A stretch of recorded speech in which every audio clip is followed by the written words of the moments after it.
भक्तों, विष्णु धर्मोत्तर नाम के पुराण में तुलसी की महिमा तोड़ दे इसी लिखी। ये अंतिम अब पूर्णाहुति का समय आ रहा है।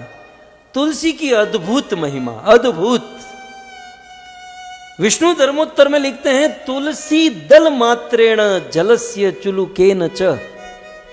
मात्र तुलसी का पत्र कोई हाथ में लेता है और थोड़ा सा जल लेकर भगवान कृष्ण या विष्णु के चरणों में चढ़ाता है, इतना और कुछ नहीं करना है। तुलसी दल मात्रेण जलस्य चुलुकेन वा, इतना केवल कर दे, तुलसी पत्र और जल भगवान को दे दे तो क्या होगा?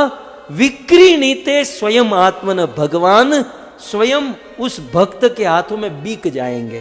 केवल तुलसी पत्र कोई भगवान को देता है ना, तो भगवान अपने आप को दे देते हैं कि इसने मुझे तुलसी दी है, अब इसको देने के लिए मेरे पास ऐसा कुछ है ही नहीं, इसलिए मैं अपने आप को ही उनको दे दूंगा।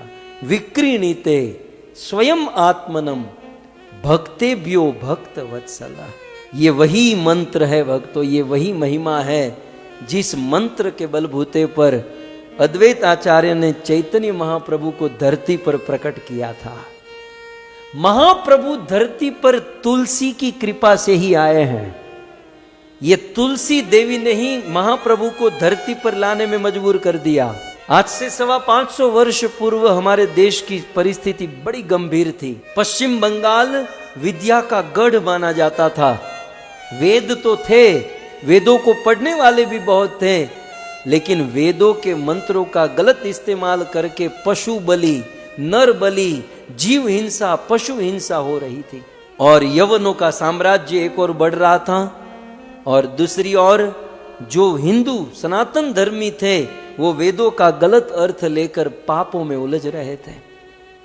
और उस समय एक आदमी श्री अद्वैत आचार्य इस धरती पर थे और हरिदास ठाकुर विचरण करते हुए अद्वैत आचार्य के पास आए।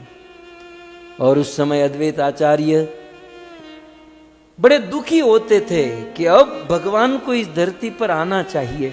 ऐसी विषम परिस्थिति में क्या हुआ? अद्वैत आचार्य भगवान शालिग्राम को तुलसी दल अर्पण करते, जल अर्पण करते और हुंकार करते, प्रभु तुलसी दल से आप अपने आप को बेच देते हो। जब आज संसार में ऐसी परिस्थिति आ चुकी है तो आप क्यों प्रकट नहीं होते? अद्वैत आचार्य आज डट कर बैठ गए। ध्यान से सुनिएगा। और यह मंत्र बोलने लगे, तुलसी दल मात्र जनेन चुलुकेन च।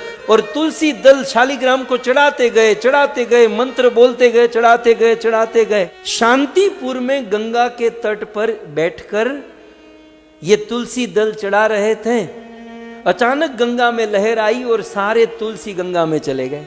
अब गंगा जिस दिशा में, अब गंगा जो है ना गंगा सागर की ओर बहती है, लेकिन अद्वैत आचार्य ने जितने तुलसी पत्र चढ़ाए वो ऑपोजिट डायरेक्शन में जाने लगे। अब नदी जिस डायरेक्शन में जाती है उस डायरेक्शन में जाने चाहिए, ये ऑपोजिट डायरेक्शन में जाने लगे। अद्वैत आचार्य समझ गए कि निश्चित कुछ आज विशेष होने वाला है। अद्वैत आचार्य भी उस तुलसी के गंगा में कूद गए और वो भी विपरीत दिशा में तुलसी के पीछे पीछे जाने लगे। हरिदास ठाकुर अद्वैत आचार्य को कहते, अरे बाहर निकलो, डूब जाओगे, बाहर निकलो। हरिदास ठाकुर उस गंगा के किनारे किनारे चलने लगे, अद्वैत आचार्य गंगा के बीच में तुलसी के पीछे पीछे चलने लगे। और शांतिपुर से ये तुलसी विपरीत दिशा में चलते बहते बहते बहते नवद्वीप में पहुंचे। और नवद्वीप में जगन्नाथ मिश्र की पत्नी माता शची देवी गर्भवती थी और वे आज स्नान करने के लिए आई थी। ये सारे तुलसी दल उस शची माता के आजू बाजू में लग गए। और अद्वैत आचार्य समझ गए कि इस गर्भवती महिला के पेट में ही अखिल ब्रह्मांड नायक भगवान श्री कृष्ण प्रकट हो गए हैं। अद्वैत आचार्य शची माता को प्रणाम करने लगे, उनकी परिक्रमा करने लगे। और फिर आप सब जानते हैं कि पूर्णिमा के दिन, फाल्गुन मास पूर्णिमा और संध्या को लगभग 7 बजे स्वयं भगवान श्री कृष्ण राधा रानी का भाव लेकर श्री चैतन्य महाप्रभु के रूप में प्रकट हो गए। सो महाप्रभु को प्रकटाने के पीछे भी ये तुलसी दल ही कारण बना था भक्तों। सो तुलसी जी की अनंत परिसीम महिमा है।